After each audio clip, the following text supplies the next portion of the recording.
Welcome to the Scaling Tech Podcast, where we help you manage your growing engineering team. Through expert interviews, we help you navigate the challenges of leading, hiring, growing, and nurturing your tech team to deliver the value your customers demand. Brought to you by AgilityFeet.com, experts in staffing engineering teams in Latin America for clients globally. And our recruiting philosophy for 25 years has been attitude, aptitude, and skills in that order. And we feel like individuals that have the right work ethic, that are open and honest communicators, that hold themselves and others accountable, those types of things are harder to teach, but we can teach you the skills, right? We can surround you with really talented engineers who can teach you how to be a talented engineer. The work ethic and the attitude, aptitude, that's a little bit harder. Welcome to the Scaling Tech Podcast, the podcast for leaders of growing software engineering teams. I'm Aaron Syme, here with my co-host, David Alfaro. How are you doing today, David? I'm doing fine. Very happy. We were able to record the entire session without rain in Costa Rica, and that is good because it's one less thing to worry about. I mean, it's good. So very happy. Yeah, and in fact, we talk a lot about remote work in this episode, and one thing I've always enjoyed about working remotely with you is hearing the tropical birds in the background. And there were a few times in this recording, if our listeners turn up the volume a little bit, they'll probably hear some tropical birds outside your window as well. And please never close that window. I love that sound. It brings me peace every time we talk. Okay. So in today's episode, we you and David, you and I, rather, we have discussed before that human talent is more precious than gold right now. Very true in technology. And as the technology market has globalized, a lot's changed about technical recruiting. So that's a topic of our conversation today with Tricia Rhodes, where we learned how they transitioned at SingleStone from being an in-person consulting firm that mainly worked on-site with clients to now having a nationwide workforce and work from home. What did you find interesting about this conversation with Tricia? Well, navigating the transition that all the tech companies went through this pandemic. I mean, there is a before and after, and the after is quite interesting. It's different. It's absolutely different. And the process of learning, of accepting, and dealing with the anxiety of what the new normal will be, it's there. And we explored that very carefully. Good advice, good tips, good laughs. So it's a good episode. Absolutely. Yeah. I recommend it. Absolutely. Yeah, it was a very fun conversation. All right, well, let's get to our conversation with Tricia Rhodes from SingleStone. Hiring and retention for tech roles is hard. And that's what we'll be discussing today with Tricia Rhodes, who is the Chief People Officer at SingleStone. SingleStone is an IT services and consulting firm in Glen Allen, Virginia. Tricia's worked there for over 15 years in a variety of recruiting and talent management roles. Welcome to the Scaling Tech Podcast, Tricia. Thanks, Aaron. Glad to be here today. It's great to have you here. So there's a lot that we could talk about. There's a lot of challenges going on in talent management these days. Sounds like we're talking about rock stars instead of software developers and IT people, but sometimes we are talking about rock stars, right? So maybe talent management is the word we should be using. But before we dive into that, for our listeners, let's start with a little more context about SingleStone and the work that you all do. So tell us a little bit about SingleStone, please. Sure. So like you mentioned in the intro, SingleStone is an IT services and consulting firm. We were actually founded in Charlottesville about 25 years ago and moved into the Richmond market in about 2007 and really have grown pretty significantly from there. And so we focus in sort of three major areas, cloud, data, and software. Obviously, those are very compatible services and have been a great sort of lead into the market for us. Growing like crazy and have been for the past few years, which is exciting and challenging all at the same time. Yeah, for sure.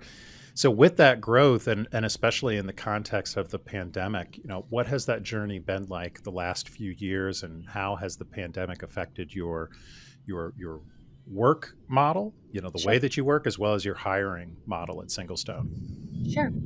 I think just like most other firms across the country, it was a radical shift almost overnight. And so, while we were fortunate that we're a technology company, and so the idea that our team went remote almost immediately, thankfully, we had the tools and the infrastructure to support them from a work standpoint, productivity standpoint. But this culture, this sort of the water cooler conversations, the whiteboard conversations, the reading the expressions on someone's faces when they're trying to solve a problem and they can't figure it out, like that disappeared, right? That disappeared almost immediately. And, that has been something that is slow to come back. We're working towards that and trying to really allow our project teams to sort of determine how they want to work in this new virtual first environment. But I'm not going to lie, it has been a huge culture shift for us, and something that we're still working through and learning kind of as we go. As for some of the opportunities I think that it created for us, SingleStone for years really only recruited talent out of Central Virginia, occasionally DC, maybe Raleigh here and there, but the bulk of our team was in Central Virginia. And one of the silver linings of the pandemic for us has been the national footprint that we're able to recruit from. And so we have now talent in California, and Colorado, and Tennessee, in New York, in DC and Maryland. And that has been tremendously exciting for our culture and our team, just in terms of diverse experiences, perspectives, figuring out how to deal with West Coast time zones and how that affects your daily stand-ups. I thought it was going to be more challenging than it is, but I think a lot of those folks are sort of used to it working with East Coast companies. But while, we're still sort of settling in and dealing with some of the challenges of not being together and how that collaboration is just different, I do think that the idea that we have a connection now with employees and clients all over the country has been a really positive thing for SingleStone, and certainly is helping us evolve into the kind of company that we want to be. So is your client base going more national then, as well as employees? It is. Our client base was a bit ahead of us in terms of employees, just because, we had sort of made a deliberate effort to focus outside of Virginia or the Mid-Atlantic region about 5.5, 6 years ago. But, we were, for the most part, a team that didn't travel on the regular. And that has been something that was shifting, right? With clients expecting people to be co-located with their teams, wanting to pay for teams to travel. That wasn't really the way that we had structured our business or our teams in the past. And so that was a shift for us that we were just starting to embark on. That, as you can imagine, the pandemic put a screeching halt to. And so the benefit, I think, for us being that we have, technical development teams for the most part working on client work, is they don't need to be there. And clients saw that. They were able to see how productive and how valuable we could be without physically sitting next to us every day. And, the whole collaboration and sort of the personal connection, that has probably been a bigger challenge for us and our clients. But I think we're all learning how to, kind of overcome that together. And I don't think anyone will ever have it solved, but it's a journey that we can learn through together. Absolutely. So would you call yourself a remote first, hybrid model at this point? Which way are you going? Yes, definitely remote first. The hybrid model we're kind of dipping our toe into. And, like I was saying earlier, some of this is just really new for us, given the employee base that we now have across the country. And so what we're doing is we're asking the team to decide what works best for them. And we're trying to provide the tools and technology in terms of, kind of enabling our office space with technology, so that even those that are in California can feel like they're connected to the team, even though they're not physically sitting there every day. And kind of even experimenting with the whole office hours concept, where someone says, I'm going to be available for this period of time, and so you can engage with me like you were sitting next to me. Again, not the same as sitting right next to each other, but certainly better than feeling like you have to ping someone and interrupt them via Slack or email or something like that. There was another part of that question that you asked me, and I totally forgot what the answer, whatever the question was. Well, now you're making me forget what the other part of it was too. So it was just if you were hybrid or just remote work. I think that was it. Yes. But there, and as you know, the market for software developers right now is insane, and it has been for the last 2.5 years. And Yeah. us saying that we are going to require people to come back into the office I think it will be a huge, it would be a huge step backwards for us, not only from a retention standpoint, but also, I mean, progressive companies should be thinking about a new way of working. And that includes being able to support people that are not physically together Monday through Friday from 9 to 5. I would be lying if I say we had it licked by any stretch of the imagination, but we are trying to do some things that sort of bring in the old benefit of being together, and also, experimenting and committing to investing in some of the new tools and technology that'll help our remote team feel more connected to the team that's in Richmond. Yeah, I would agree that. I mean, David and I have been doing this for over 10 years, and I don't think we have it licked either at this point, right? We don't have it all entirely solved in remote work, but certainly it's changed. Certainly, it's changed a lot, even for us in the last few years. Wouldn't you say, David?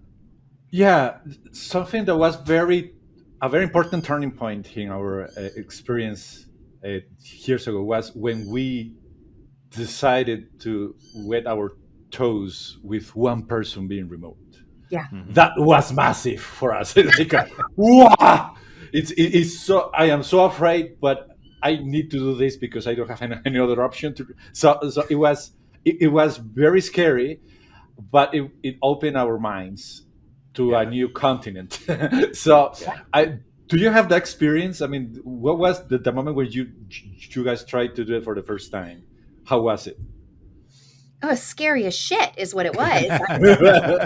Because, we had a very small base of employees that didn't live in Richmond. And so it was for us, like, we went remote overnight. And I think, I'm sure everybody, well, maybe not everybody, but a lot of people thought, oh, this is going to be something that's going to last a few months, maybe, and then we'll go back to normal. And that just never happened. And so for us, it was, like, we had to shift and change the way we communicated and engaged with our employees almost immediately. One of the things that we talked about in our scramble to kind of figure out how to keep our team engaged over the pandemic was, we only gathered quarterly to tell our team kind of, hey, this is what's going on, and kind of report on our progress financially and our strategic objectives, because we're consultants and our team is client facing. And we felt like, having a meeting every month, like, that's a huge time commitment for these folks. And it's a lot of prep. So, we chose to do it quarterly. Well, the idea that we didn't talk to our team or see people for 3 months, like, that was completely off the table once the pandemic hit. And so we instituted something called Firm Fridays, where we basically hosted an hour every week. And we talked about a variety of things. It was initially led by our CEO, just because it was important for him to be in front of the company regularly at that time, and kind of providing some big and important updates related to work and financials and stability and all of that stuff. But it has since morphed into such an awesome experience for our team. We talk about promotions. We demo client work. We talk about internal projects and initiatives that we're leading. We celebrate each other and kind of shout out the work that teams are doing. And sometimes we even just have an open dialogue, like, hey, David, what do you want to talk about today? And let's talk about that. And so it's been a great connection point for our team. And we kept thinking, oh, weekly's too much. They're going to tell us to back off and go back down to a month. But every time we ask them, they're like, no. We want more. And so that's just one small way where we, like, shifted almost immediately from, communicating and engaging with the whole team on a quarterly basis to making sure that we were connecting with them at least once a week to talk about a host of different things. Right. Do you have a set of favorite tools that made your life easier regarding with this new way of life? Yes. Of course, the communication tools like Slack, but do you have something else that you like now better than before? So it's not Microsoft Teams, I'll tell you that. Well done. But, so is there a particular tool? I don't know. I think the way I would answer that, though, is I don't believe we were cognizant enough of Mhm. connecting with people that weren't physically with us every day. And so the idea that we Mhm. have video and audio conferencing abilities and that every single meeting has a conference line attached to it, that people are thoughtful about sending materials in advance and then just calling a timeout and asking for engagement for people over the phone, that was just not common practice for us. And, in hindsight, I think when those individuals were joining remotely, they felt left out of the conversation. And so I do think that this whole, Zoom world has been really transformative for us and just thinking about the participant that's not physically here. And I do think as we, sort of continue learning how this hybrid work model is going to evolve for our clients, that could be a connection point to them saying, hey, listen, we can engage with you like you're here, even though we're not sitting next to you. And so I think that we'll continue to explore ways that we can be virtual, but feel like we're physically present with each other. So kind of Right. a half-assed answer, but I think you know No, where I'm I going. get you. I get you. It's a new mindset, and it is Yes. safe. That's the point, maybe. The Now, for some people that are still new to this, even though could be hard to imagine because really everything is like that now. But I think that my question has merit. It is there, there could be the fear that what happens, I cannot control my people anymore because they Yeah. are not physically in the office. So how do I know if the developer is actually working, I don't know, the 8 hours a day? Yeah. How? Yeah, I mean, is is that a valid concern in this line of work? Can you give me your experience? Sure. I mean, we're super fortunate in that, we're still a relatively small company, 150 people.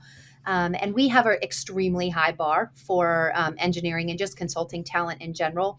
And so the rigor that we put folks through in the interview process gives us more confidence that these are the type of people that are going to be great at their craft, that are going to engage and collaborate with their teams, that are going to be consultative in nature and just communicative and sort of, open and honest with challenges and when they need help. But we strike out just like everyone else.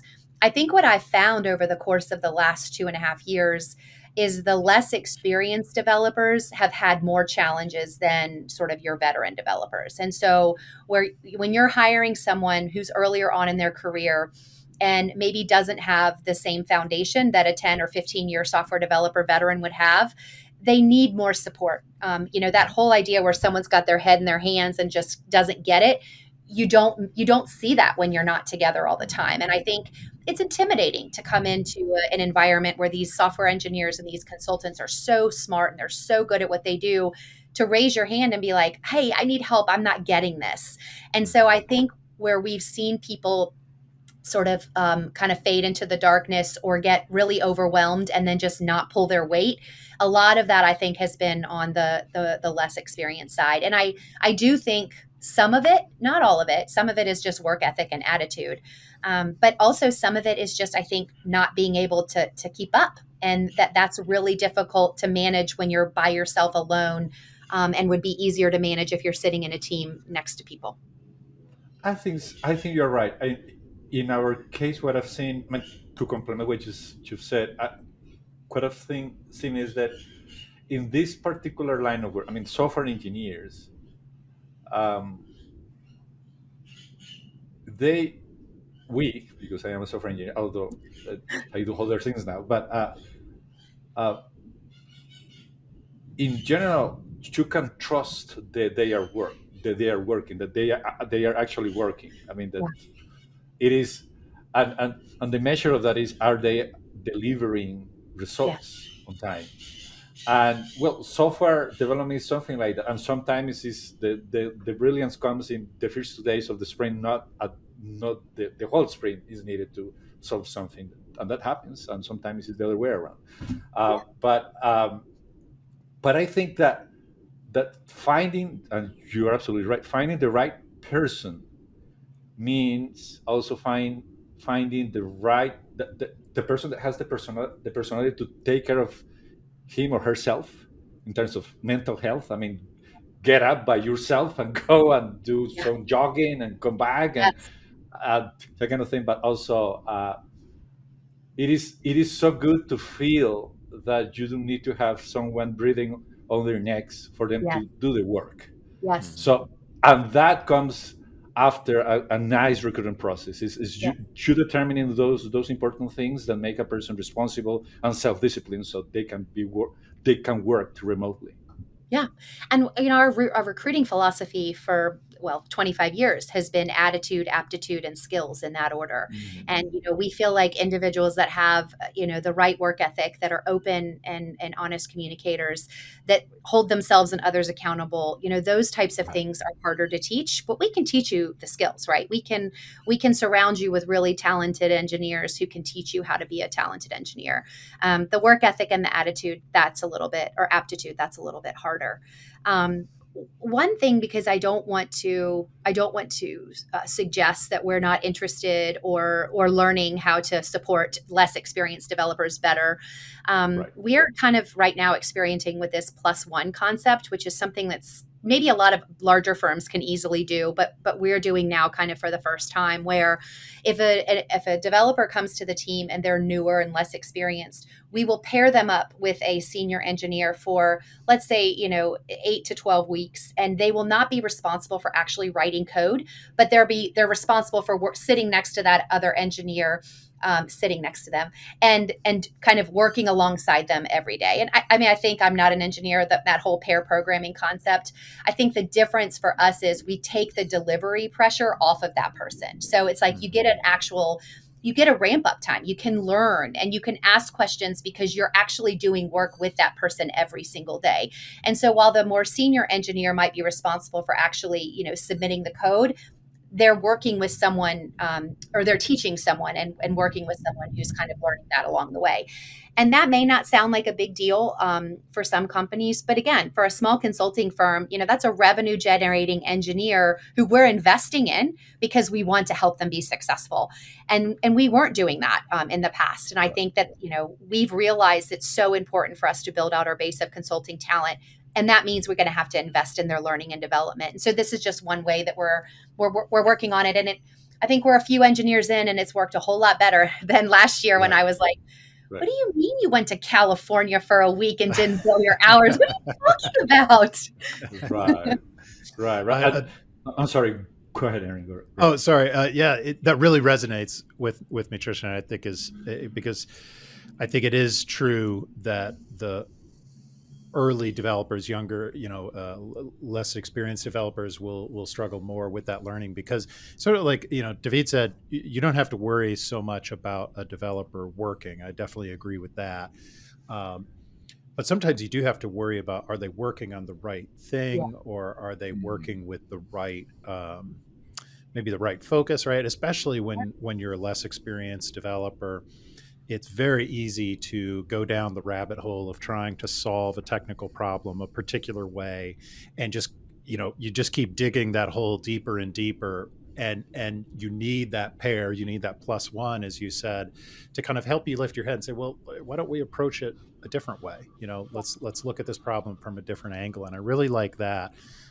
Something that we've done in our video group, WebRTC Ventures, is we started somewhat similar to what you described, Tricia. We started a training and mentoring program this year where, when we're bringing in people, especially because in that group they work with a very specific skill set and it's hard to hire people with that. So we put them through some online courses, some initial training in those courses, and in the technologies that they're going to use, and then we put them on it's like an internal project, Yeah. basically, like a little demo project to demonstrate that they have successfully learned some of those tasks. And what we're looking for in that's really important to us, and you probably have something similar because you're also a consulting and services group like we are. Uh, we're looking for not only did they advance their skills in the video technologies that we use, but also we're looking for them to communicate that back to us in some form, whether it's like writing a blog post, recording a demo video, and explaining it, so that we're getting some additional assessment of those soft skills that are so important in consulting and in working with clients. Can you do the work, but then also can you communicate it to your client? Yeah. And part of that too, we are giving them some fixed deadlines in that process too, to make sure that even as a remote worker, who we're not looking over their shoulder directly, that they understand the importance of those deadlines, and of communicating at least their incremental progress, even if they're missing something technically. That thing that if somebody goes through that program, where we see this in the interview process, where they'll miss the deadline and not tell you until after they've missed the deadline, then that's an immediate, okay, that person's not going to work here.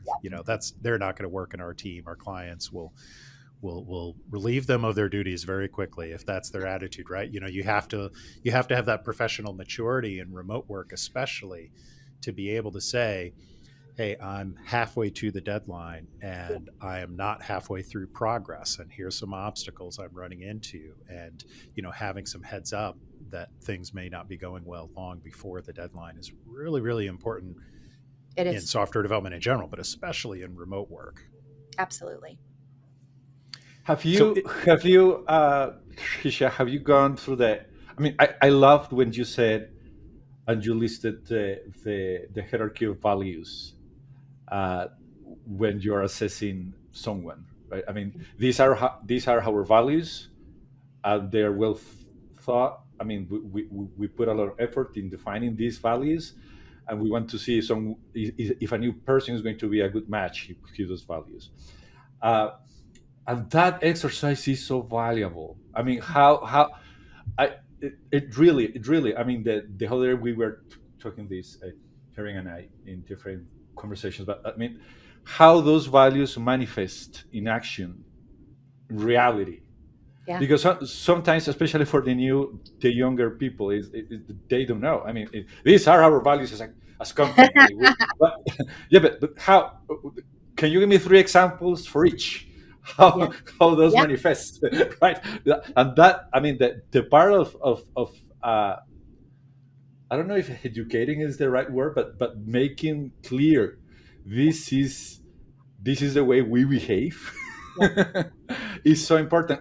And I guess that the spaces like you mentioned, like Fridays every week, when you can take a moment and maybe celebrate someone that manifested those values in some way, something like that. Is that right? I think it's a very valid conversation, that one. These are our values. Yes.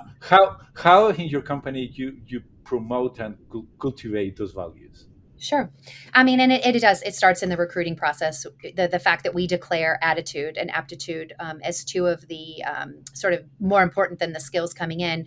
Our values are learning, excellence, and service. And so the idea that we're looking for people who are continually looking to learn and experiment and challenge their way of thinking, looking for people that aren't afraid to ask why and who are naturally curious, and also looking for people that have a real service-oriented attitude, right? The idea of putting others before themselves, and then doing that with passion and really wanting to be good at what you do. When I think about the people at SingleStone and what makes them special, I say to folks all the time, they're really good at their craft, whether that craft is software development or recruiting or office management or sales and business development. They care a lot about being good at what they do.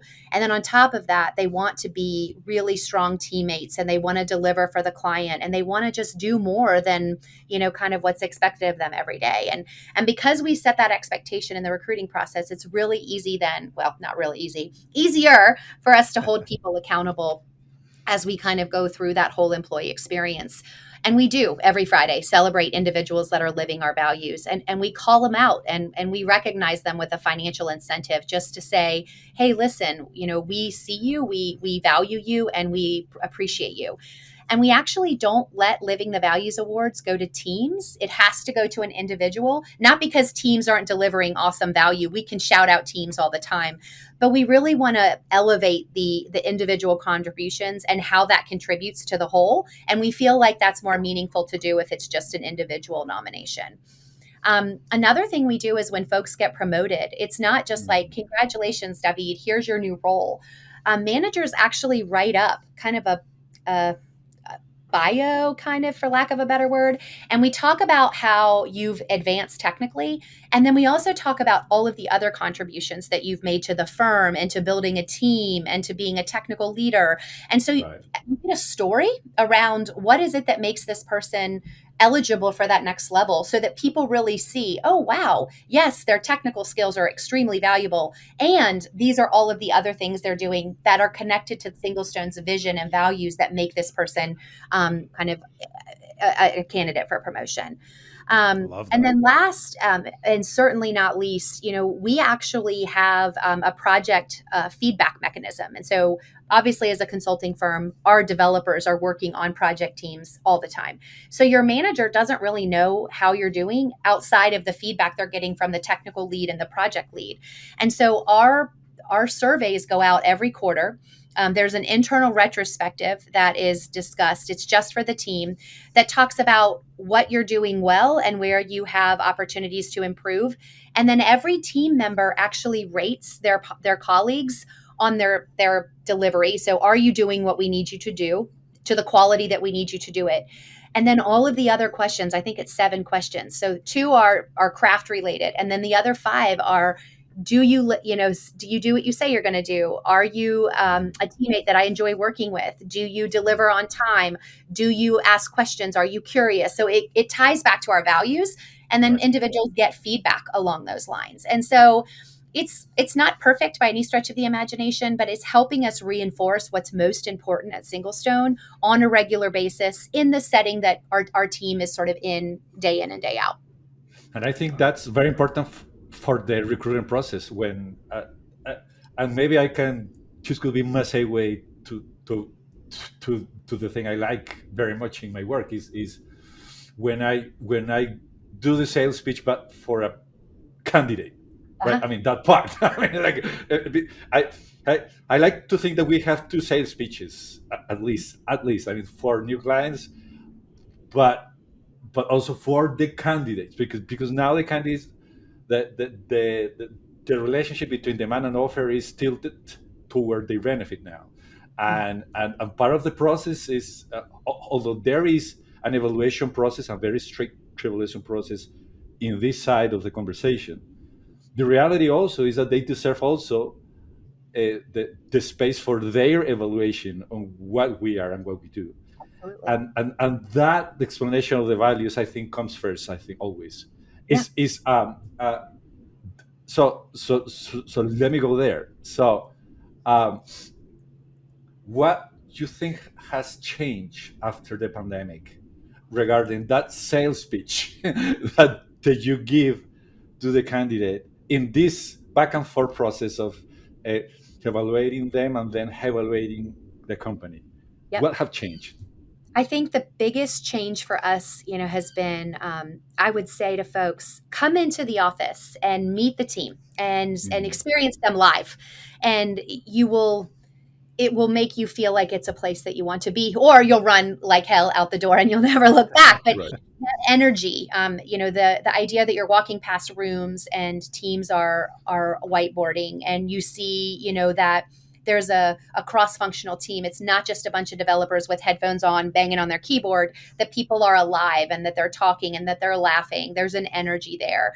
And it feels like an environment where people are just challenging each other, learning from each other, innovating with each other. And that is something that we have not been able to replicate, regardless of how hard we've tried. We've even, we moved into a new office, and we had our team video the office, so it feels like you can see some of that stuff happening live, but it's just not the same.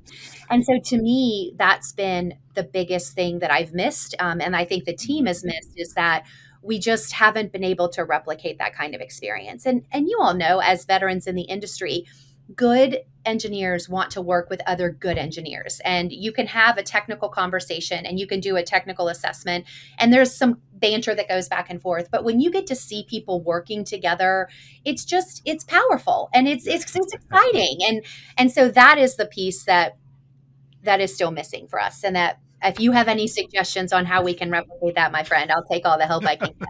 Well, I mean, the way that I'm sorry for hijacking the conversation here. I will. No, please. This is great.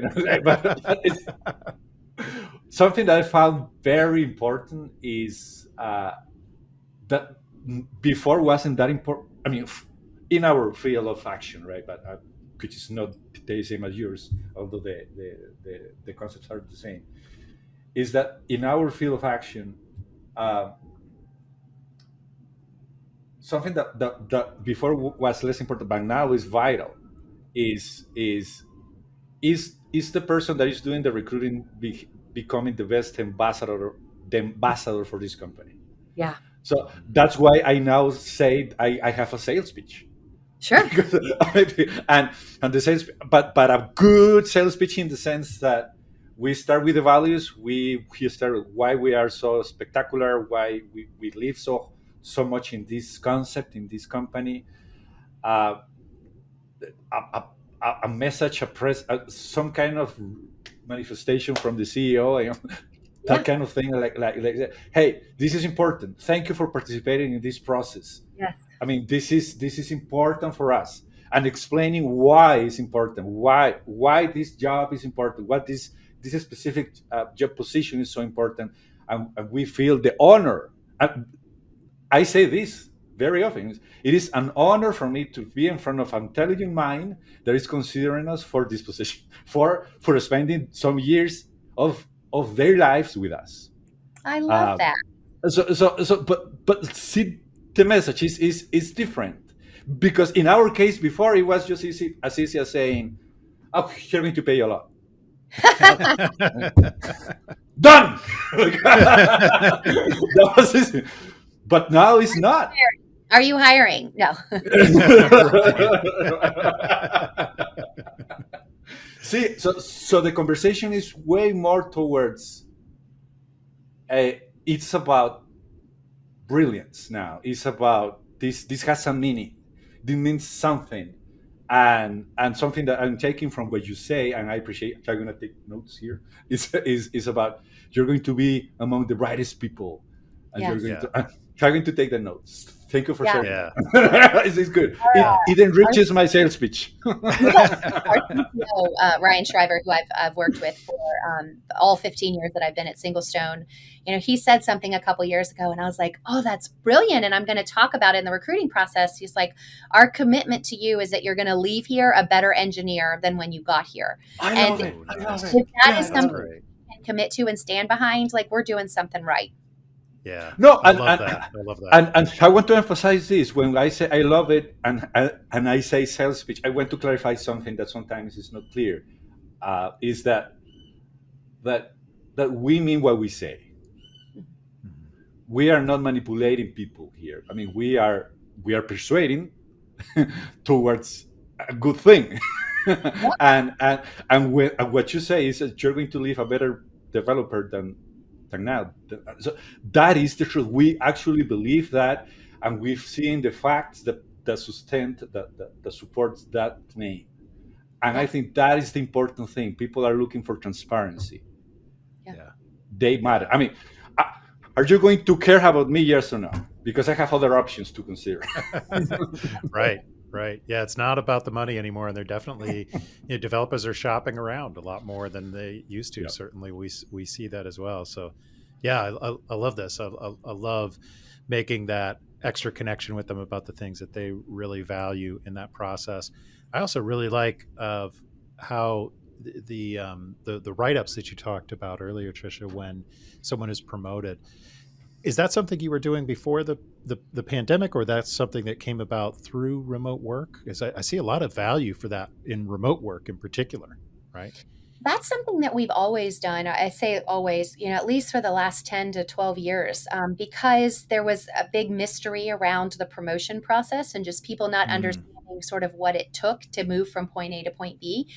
And while we can put a career path in place that sort of talks about role expectations and how the role grows and accountability changes, there's also a story or a narrative around it, I think, that is important for people to hear. And, I'm an engineer, and I look up to Ryan or Allison or George or Trey. And I think, like, I want to be like them. And so understanding what they've done to be in the positions that they're in, I think, is something that's just really helpful and valuable for people. It makes it personal. I think it's more important now in the remote environment, just because people don't know George and Allison and Trey, so it's Right. harder for people to connect with each other. And so being able to describe in a storytelling kind of way how someone has moved from point A to point B, I think has been a really healthy thing for us. And it's also a really nice gesture for the employee too. Like, the manager does a write up and collects feedback from people on the team. And I think when the individual gets that, it's like, oh wow, they like me. They really like me. Right. So Right. it makes people feel good because they get a nice written sort of outline of all the great things that they've done that have put them in this position. Yeah, absolutely. And obviously, you want them to stay with you forever, but if they are ever, looking at other, moving on to another position, what a great item to sort of carry with them too, yeah, but yeah, for remote work, especially because there is so much context that's lost where, if one of my peers gets promoted and maybe I'm hoping someday to get the same promotion, knowing, well, how did that person get the promotion, maybe when I didn't. if Right. if I was in the office with them, I probably would have noticed Yes. those extra, things that they were doing that made them stand out, right?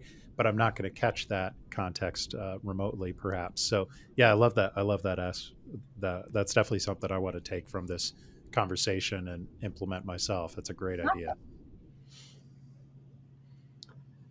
Yeah, I think I also really like the living the values that you mentioned. It's something, and I think there's something we do that's probably pretty similar to that. That in our video group, Mariana Lopez, who's our COO in that group, she has started in the regular company meetings there, listing out the values, and then we used to do just like shout outs basically. But now tying every shout out to a specific corporate value. So something like, as a consulting organization, one of the values that we say is we want to be drivers, not passengers, with our I love clients, right? We want to help drive the solutions and come up with ideas for it, right? And so that's something that we talk about in the interview process now, and we talk about internally, but it wasn't always communicated across the team. So instead of just giving a shout out that, hey, Tricia did a great job with this, saying, here's Tricia showing how she was a driver, not a passenger specifically, because she went above and beyond what the client was looking for there. And I think that's, also the sort of thing that, especially in a remote environment, needs to be explicitly called out. Absolutely. We, I think, have become a lot more dependent on Slack than we were when we were sitting in the office together. And because not everyone is comfortable raising their hand and saying, oh, I want to say something amazing about my colleagues, we have a shout out channel on Slack. And it actually ties into our HRIS, which is our performance management feedback. It sounds fancier than it is. It's not that fancy.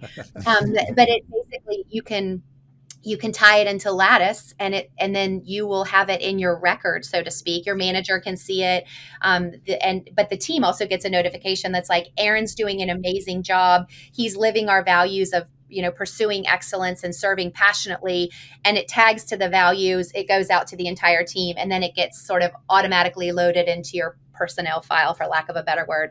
And that, I think, has been great too, to just give people a voice who may not feel as comfortable sort of nominating or standing up in a company meeting and saying, I want to celebrate my colleagues for doing great work. I don't have that problem as a loudmouth recruiter and HR practitioner.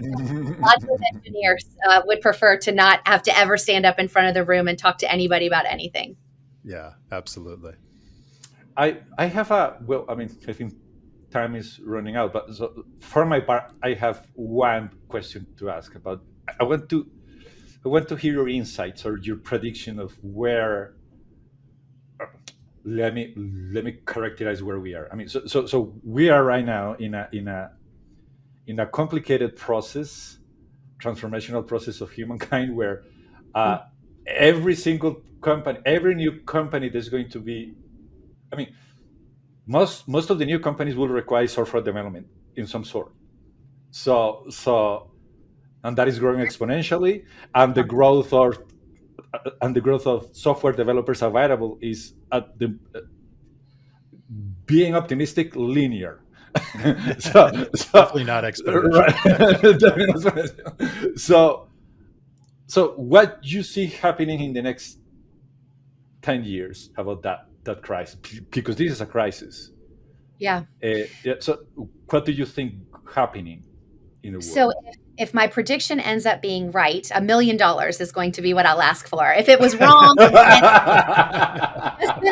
don't hold me to it. I think one of the things that we are just starting to experience, and one of the things that I think has been extremely healthy for SingleStone, is the whole idea of developers coming from completely different backgrounds. Like when I first started at SingleStone, every consultant that worked on our team had to have a 4-year degree. We peeled that away and we're like, some of the smartest engineers I've ever worked with didn't graduate from college. And some of the biggest pains in the asses I've ever worked with have multiple degrees from multiple universities, right? And so it's like, and big consulting firms are doing this too. It's not just little ones like SingleStone, where you don't have to have a computer science degree and you don't have to go to an engineering school and you don't have to even, in some cases, come from a trade school. But the idea that the boot camp philosophy, or that people are sort of changing careers, the amount of technology and learning that's available online, I mean, people just have opportunities I could be a software engineer. I don't think I'd ever pass an assessment, but I could if I wanted to. And if I wanted to put the time and the dedication into learning, then I certainly hope that someone is going to give me a chance. And while that is still difficult, especially in the services industry, where a lot of times clients are expecting you to have expertise that they don't have in-house, we have been wildly successful with that whole boot camp, apprentice-like concept where someone would have never looked qualified and we may not have ever given them an opportunity 10 years ago. And so I believe that organizations, the progressive ones anyway, will continue to shift and think about how we can expand the applicant pool and open an invitation for people to join our firm who look different, who act different, who have different experiences, different backgrounds, different education, no education. And I think that's just healthy for organizations in general. And what an amazing opportunity you're giving to people who may not otherwise have it. So that's my first prediction. My second prediction is that the hybrid work won't stay the way it is today forever. And I don't know what that looks like as far as the next 5 to 10 years. But I do think there is an element of the in-person connection and collaboration that will have to come back in some way, shape, or form.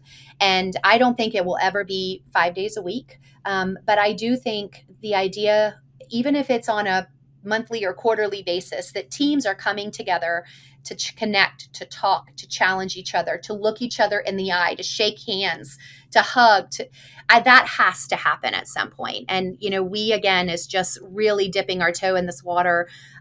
We do basically 3 times a year. So basically every quarter except the very first one, invite the team to come to SingleStone for a week. We call it We Are SingleStone Weeks. And we try and plan a host of different activities. So it's social, it's community, it's meet with your manager, it's sit with your team. It is not mandatory, but really just allowing people to come in and feel the culture and meet the people and see each other face to face. And I think that I literally joke, but I'm actually not joking. I think I buy myself 6 months of retention every time our team gets together, because it's good old fashioned human connection. And that will never be able to be replicated in the virtual world. Right. So I think it doesn't have to be every day. It doesn't have to be every week even, but there has to be, I believe, some human touch point in order for cultures to continue to evolve, together and as people and not just as digital presences. So those are my two predictions. I'll wait for my $1 million. Well, I'm going to add on to those, if I may, David, because I want to share that $1 million also. Price. But, we have to keep David out. We're gonna dilute it too much if we let him. That's right. Well, I think You're lost. You're losing your chances to win the $1 million. That's great. This is one of the things that's been interesting for us. I think that changed with the pandemic, and now I think maybe is going back to the slowly to the old way of doing business in a good way. Is prior to the pandemic, when we were talking to clients, and at that time, of course, these companies were not as used to having remote teams, and they were nervous about it. One of the things we would offer is, well, let's get everybody together at a central location. Because not only are we remote, but we're quite international too. And there were a number of times where we had a client visit us in Costa Rica, and we would, because that's a nice central meeting point for the team members. And we would fly in our team, they'd fly in their team. We'd get together, we'd do some work in person for a couple of days in a conference room, but we'd also go do something fun together and bond, right? And we definitely saw, a significant, hard to quantify, but significant, increase in the collaboration and the efficiency and the bonding of that team because they'd had that experience together of doing something fun. So I think that's huge. But I want to also build on what you said in your first prediction, which I think is really, really interesting, of, no degrees being required, not even a trade school. I'm going to build on that a little bit and say, I think one way this talent crisis will be, maybe it's too bold to say solved in the future, but improved, is through company-specific trade schools. Yes. And I think this, there's going to be pros and cons to this, right? But there was I believe it was on the Freakonomics podcast, an episode at some point earlier this year, where they talked about the future of higher education. And there was a story about a shoe designer who ended up getting funding, I believe, from Nike, to go do these 2-week workshops at design universities. And in those 2 weeks, they would go through the complete process of designing a shoe. And they got it funded by Nike, I believe, a big shoe manufacturer, because it was so targeted to what they do, and an opportunity to really see not just, do you have good design skills, do you like shoes, but do you like this whole process? Is this something you want to do professionally? And then they've hired people out of that. And I think a similar thing, like one of my sons, soon to go to college, looking at video game design, and he is casting aside most schools that are just computer science, because he wants schools that do this very, very specific thing around video game design. And one aspect that he likes about that is that they do complete projects with the graphic designers, the video animation experts. They have classes on how to, storyboard the whole theme of the game, all these things that are so specific to that field. And, whereas me with a electrical engineering computer science background, I was learning C++, which I've never used since then personally. Right. So learning those super specific things, and that's really going to be driven by companies, maybe a little larger than us at Agility Feed and you at SingleStone perhaps, but maybe we're on the cusp of that too, of having SingleStone University, of Agility Feet University, that really teaches the way we do things and the tech stacks we work on. And that's how we bring people with a different educational background into it, right? I love that. And maybe we're not able to compete on the same scale as some of the larger organizations, but I think we can take the concept, to your point, and have it work for an Agility Feed or a SingleStone. We may have to think about the resources in a slightly different way. Yeah, absolutely. Exactly. Good. Well, we don't have to split the $1 million 50-50, Tricia. You were first mover on that, so you get the majority. But I hope I made my case for a part of it. I'll at least buy dinner. Perfect. Okay, I think time's up. I think, which is a shame. This has been a wonderful conversation. Yeah, I will keep going, but yeah. So can I get the takeaways section? Can I claim that? Please. The takeaway. But you have to start. I have to start. Okay. So I think that transitioning to learning to live with the post-COVID new normal it's been difficult for everyone. It was, I think that the first takeaway, it was less horrible than we thought it could be. I think, and I think that as humanity, as advanced technological species, we had already Zoom and we had these other alternatives to do this, and we were at a good time to do the transition. So it was less painful. It was painful, but less painful than we thought. And we can trust, particularly if we have the right philosophy and the right processes and the right purpose, we can trust our people to deliver their job. I mean, to do their job wherever they are. I think that's my biggest takeaway from this. Yep. Done. Perfect.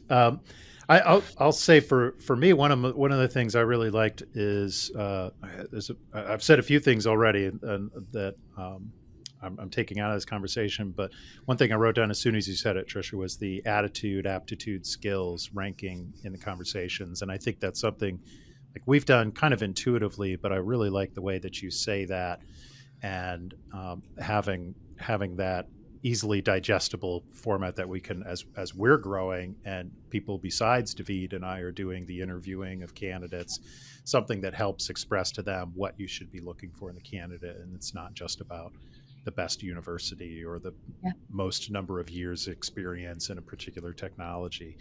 That attitude and aptitude make a huge, huge difference. Yep, absolutely. Am I allowed to have a takeaway too? Please, you're All encouraged. Right. Required, in fact. I love it. In fact, required. Yeah. The comment that you made, David, about being honored to work with someone, and this whole concept of leaving our company a better engineer than when you got here, and then even Arin, what you just said at the very end about how can small companies like SingleStone and Agility Feet think about new and different ways to train up, to skill develop, to mentor, to coach, so that we can continue to provide opportunities to the developers that we have on our team today and the ones that we want to hire down the road. And I think, it's learning and development is such an overwhelming thing to think about. But if you break it down, start small and just think about, what we can do next month, in next quarter, next year, I think we will be living up to our promise of helping people be better than when they got here. And that's something that I'm motivated and inspired to come away with today. Awesome. Thank you, Tricia. Really appreciate this conversation. This was a wonderful conversation. I hope we can do it again sometime. I would love that. Where can our listeners learn more about SingleStone? Sure. If you would like to visit SingleStone's website, it's www.singlestoneconsulting.com. Check out our career page and our About Us page too. There's a great video that showcases our culture, our team, some of the great work that we do, and even some, I think, bios of our team and pictures so you can kind of see who we are and what we're all about. Thank you so much. Thanks again for joining us on the Scaling Tech Podcast, Tricia. Thank you. Thanks for joining us on the Scaling Tech Podcast, where we help you manage your growing engineering team. Brought to you by AgilityFeet.com, experts in staffing engineering teams in Latin America for clients globally. For more information on today's episode and to submit your ideas for future guests, please visit ScalingTechPod.com.